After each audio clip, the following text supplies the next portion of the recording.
This is by far and away my favorite series I've ever read, and this is, as you can probably guess, the Stormlight Archive by Brandon Sanderson. This series is just banger after banger after banger. Like, I am about halfway through Oathbringer, and this is completely different from the previous two books, but it's still absolutely amazing. And that's kind of the point of this video, right? Because it's a series that I'm enthralled with every single book. Like, there's not a book that's let me down. I know I'm only 2.5 books in, but each one feels completely different. When you do read a massive, long, epic fantasy series, it's easy to have every book be a continuation of the next book in the same kind of style. All three of the first three books are completely different. What I mean by that is Oathbringer is a lot slower pace and a lot more of a slow burn than Words of Radiance, which is the book before it, which is really, really fast paced after like the first 100 pages. But then when you compare Words of Radiance to the one before it, The Way of Kings, is almost like a setup kind of book, and it's one of those books that really gets you into the universe, into the world, and it's very, very self-contained within its own story. Like, yes, there are points in this that build up stuff within this book and the next book and probably the final two books, but like, this is pretty much,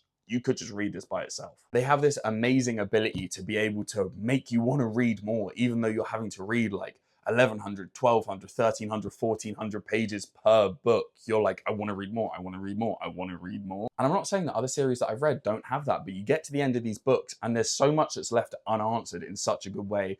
The cliffhangers are amazing, but you also feel like you've had a concluded story within each book. So you're not at the point where you're like, oh, well, I just feel like I just read 1,000 pages of just setup and stuff that I have to read the next book to have more setups, the next book to have more setup until I finally get to the payoff at the end of the series. Don't get me wrong, I feel like at the end of Wind and Truth, which is the final book in the Stormlight Archive Era 1, that it will have this massive epic payoff, but like, I'm not regretting not being there already, if that makes sense. For the first time in my life, I am finally understanding why everyone in all of my comments spams Journey Before Destination. These books are the epitome of Journey Before Destination. You have to enjoy the books and appreciate what you learn along the way. It's not about just getting to the end. And in a lot of fantasy books, it is about just getting to the end and finding out what happens. You know what I mean? So yes, banger after banger after banger in the Stormlight Archive so far. Brandon Sanderson is absolutely immense with his writing. His world building is insane. His plot is insane. His characters are amazing. But if you disagree with me, please do let me know.